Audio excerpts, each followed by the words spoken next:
है कि महिलाओं के बिना, कि नारी शक्ति के बिना ये सरकारें नहीं बन सकती हैं। इसीलिए आज आप नारी शक्ति की बातें दोहरा रहे हैं। जो आप नारी शक्ति का अधिनियम लाए हैं उसको लागू क्यों नहीं करते? वो 10 साल बाद लागू क्यों होगा? क्या आज की नारी 10 साल इंतजार करेगी उसके लागू करने के लिए? क्या बात है, क्या बात है।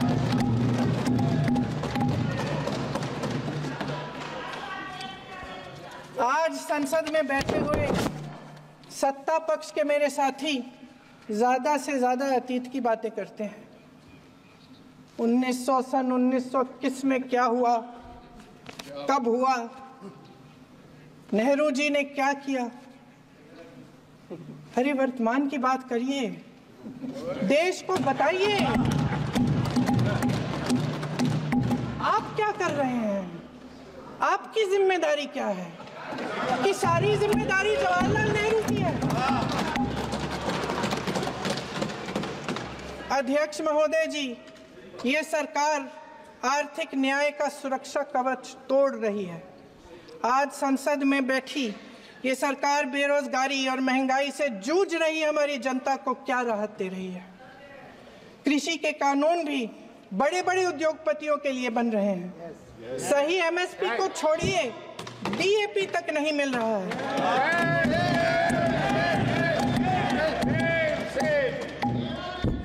वायनाड से लेकर ललितपुर तक इस देश का किसान रो रहा है।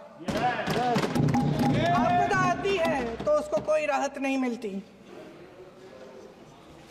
भगवान भरोसे है आज इस देश का किसान, उसको छोड़ दिया गया है। आज हिमाचल में देखिए, जितने भी कानून बने हैं वो सब बड़े बड़े उद्योगपतियों के लिए बन रहे हैं। हिमाचल में जो सेब उगता था उसके जो छोटे छोटे किसान हैं वह रो रहे हैं, क्योंकि एक व्यक्ति के लिए सब कुछ बदला जा रहा है। सुनने की हिम्मत रखो।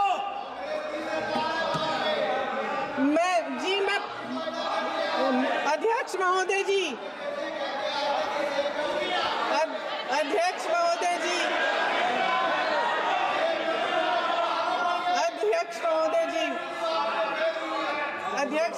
जी, सारे कोल्ड स्टोरेज प्रदेश की सरकार ने नहीं दिए, कोल्ड स्टोरेज आपकी सरकार ने दिए। देश देख रहा है कि एक व्यक्ति को बचाने के लिए 142 करोड़ देश की जनता को नकारा जा रहा है। सारे बिजनेस, सारे संसाधन, सारी दौलत, सारे मौके एक ही व्यक्ति को सौंपे जा रहे हैं। सारे बंदरगाह, एयरपोर्ट्स, सड़कें, रेलवे का काम, कारखाने, खदानें, सरकारी कंपनियां सिर्फ एक व्यक्ति को दी जाए। जनता के मन में हमेशा ये विश्वास होता था कि अगर कुछ नहीं है तो संविधान हमारी सुरक्षा करेगा, मगर आज आम लोगों के बीच ये धारणा बनती चली जा रही है कि सरकार सिर्फ मुनाफे के लिए चल रही है। देश में बहुत तेजी से गैर बराबरी बढ़ रही है। जो गरीब है वो और गरीब हो रहा है, जो अमीर है वो और अमीर हो रहा है। इस सरकार ने आर्थिक न्याय की भी सुरक्षा कवच तोड़ दिया है। राजनीतिक न्याय की जब बात होती है, मेरे सत्ता पक्ष के साथी आज खड़े हुए और तमाम गिनती करने लग गए कि ऐसा हुआ वैसा हुआ, 1975 में जो हुआ। तो सीख लीजिए ना, आप भी सीख लीजिए, आप भी अपनी गलतियों के लिए माफी मांग लीजिए। आप भी बैलेट पे चुनाव कर लीजिए, दूध का दूध, पानी का पानी हो जाएगा। आप राजनीतिक न्याय की बात करते हैं, सरकारों को पैसों के बल पर गिरा देते हैं।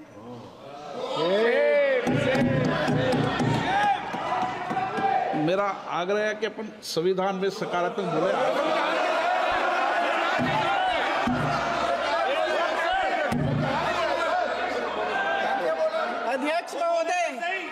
अध्यक्ष महोदय, सत्ता पक्ष के हमारे साथी ने एक उदाहरण दिया उत्तर प्रदेश की सरकार का, तो मैं भी एक उदाहरण दे देती हूँ महाराष्ट्र की सरकार का।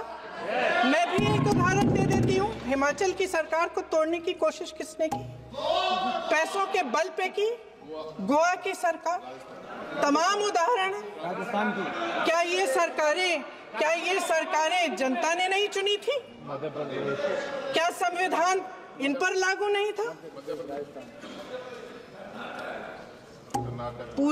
पूरी देश की जनता जानती है कि इनका हंसती है, जानती है कि इनके यहाँ तो वॉशिंग मशीन है।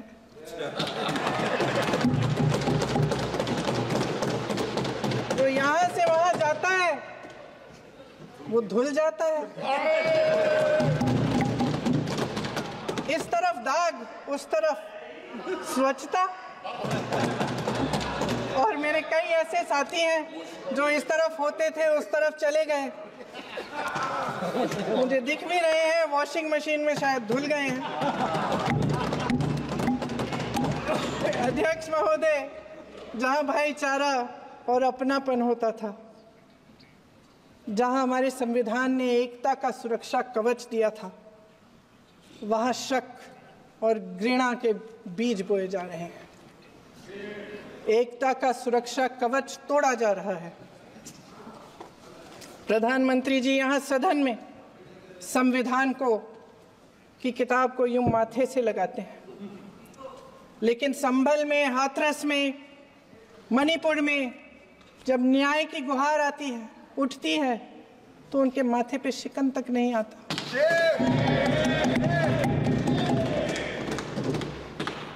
शायद समझ नहीं पाए हैं कि भारत का संविधान संघ का विधान नहीं है।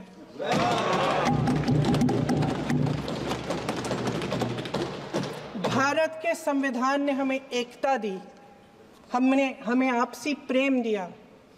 उस मोहब्बत की दुकान जिस पर आपको हंसी आती है, उसके साथ करोड़ों देशवासी चले। करोड़ों देशवासियों के दिल में एक दूसरे के लिए प्रेम है, घृणा नहीं है।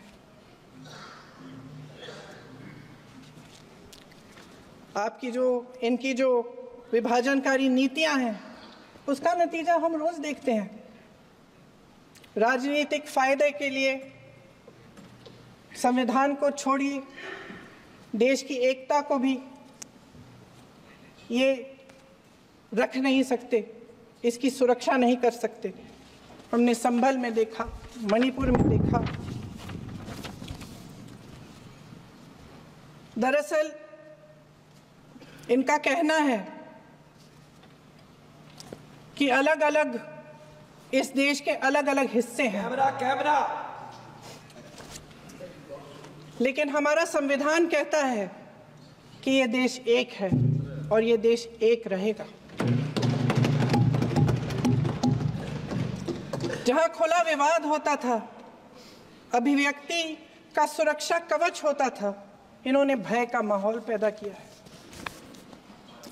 सत्ता पक्ष के मेरे साथी अक्सर 75 सालों की बात करते हैं, लेकिन इन 75 सालों में ये उम्मीद, आशा, ये अभिव्यक्ति की ज्योति कभी थमी नहीं, कभी बुझी नहीं। इस देश की जनता ने खुलकर आलोचना की, निडर होकर धरने किए, प्रदर्शन किए। जब जब जनता नाराज हुई, तब तब सत्ता को ललकारा, उसे चेतावनी दी, बड़े से बड़े नेताओं को कटघरे में खड़ा किया, उनसे जवाब मांगा, न्याय मांगा। इस देश के छोटे छोटे से नुक्कड़ की दुकानों में, चाय की दुकानों में, इस देश के घरों में, गलियों में, मोहल्लों में, अखबारों में, प्रकाशन घरों में, न्यायपालिकाओं में चर्चा कभी बंद नहीं हुई। लेकिन आज ये माहौल नहीं है। आज जनता को सच बोलने से डराया जाता है। धमकाया जाता है। पत्रकार हो या विपक्ष का नेता हो या किसी यूनिवर्सिटी का प्रोफेसर हो, छात्र संघ हो या कर्मचारियों का संगठन हो, सबका मुंह बंद कराया जाता है। किसी पे ईडी, किसी पे सीबीआई, किसी पे इनकम टैक्स, फर्जी मुकदमे लगवाए जाते हैं, जेल में डाल दिया जाता है, विपक्षी नेताओं को जेल में डाल दिया जाता है, उनको सताया जाता है। किसी को नहीं छोड़ा इस सरकार ने। देशद्रोही कह के उत्तर प्रदेश में मुझे याद है कुछ अध्यापिकाएं प्रदर्शन कर रही थी, उन पर मुकदमा डाल दिया देशद्रोही का, उन्हें देशद्रोही कह दिया।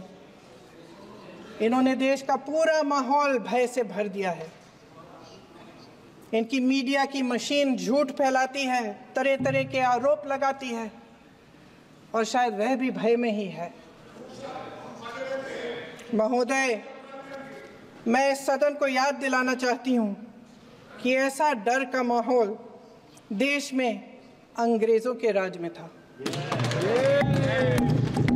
जब इस तरफ बैठे हुए गांधी की विचारधारा वाले लोग आज़ादी की लड़ाई लड़ रहे थे और उस तरफ वाली विचारधारा वाले लोग भय में रहकर अंग्रेजों के साथ साठ-गांठ कर रहे थे। लेकिन अध्यक्ष महोदय, भय का भी अपना स्वभाव होता है। भय फैलाने वाले हमेशा भय का खुद शिकार बन जाते हैं। ये प्रकृति का नियम है। आज इनकी भी यही हालत हो गई है। भय फैलाने के इतने आदी हो गए हैं कि खुद भय में रहने वाले हैं, चर्चा से डरते हैं, आलोचना से घबराते हैं। कई दिनों से हम मांग रहे हैं कि चर्चा करिए, लेकिन चर्चा करने की हिम्मत ही नहीं है।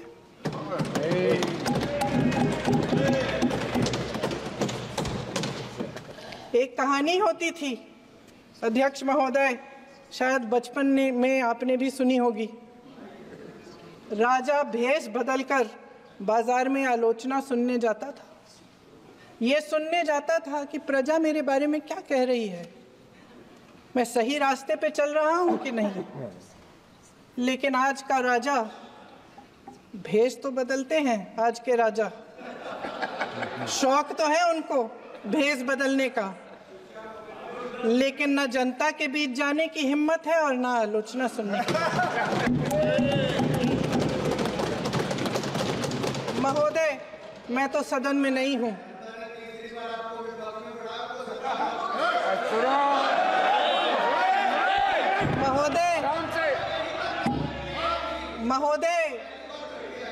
महोदय, जनता में बहुत विवेक है, ये सही है।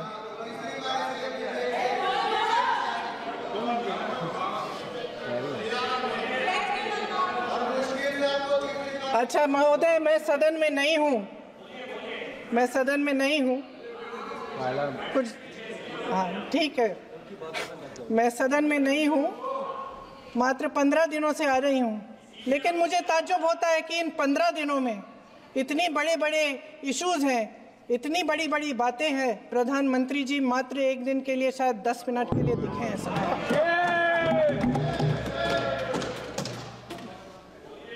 बात यह है अध्यक्ष महोदय जी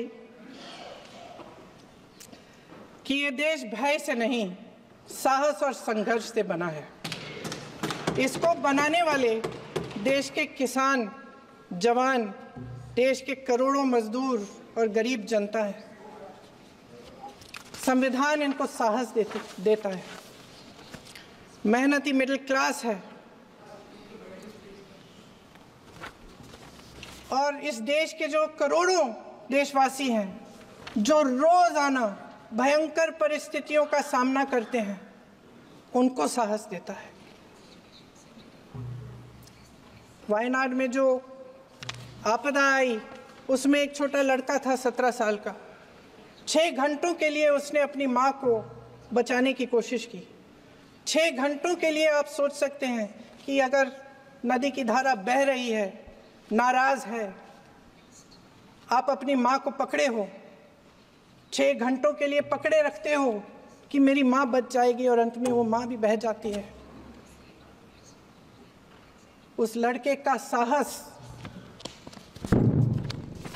उन महिलाओं का साहस जो पीड़ित हैं लेकिन फिर भी अपनी लड़ाई लड़ रहे हैं, उन संभल के बच्चों का साहस जिनके पिताजी अभी अभी गुजर गए लेकिन फिर भी उनके सपनों को साकार करने की हिम्मत है, उनका साहस है, वो साहस इस संविधान ने दिया है।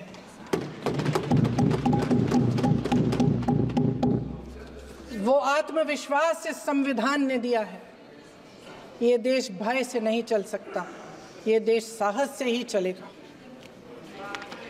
भय की भी सीमा होती है और जब वो सीमा पार हो जाती है, जब किसी को इतना दबाया जाता है कि उसको लगने लगता है कि अब मेरे पास खोने के लिए कुछ नहीं है, तब उसमें एक ऐसी शक्ति पैदा होती है जिसके सामने कोई कायर खड़ा नहीं हो सकता। ये देश कायरों के हाथों में ज्यादा देर तक कभी नहीं रहा है। ये देश उठेगा, ये देश लड़ेगा, सत्य मांगेगा, सत्यमेव जयते। जय हिंद। अगले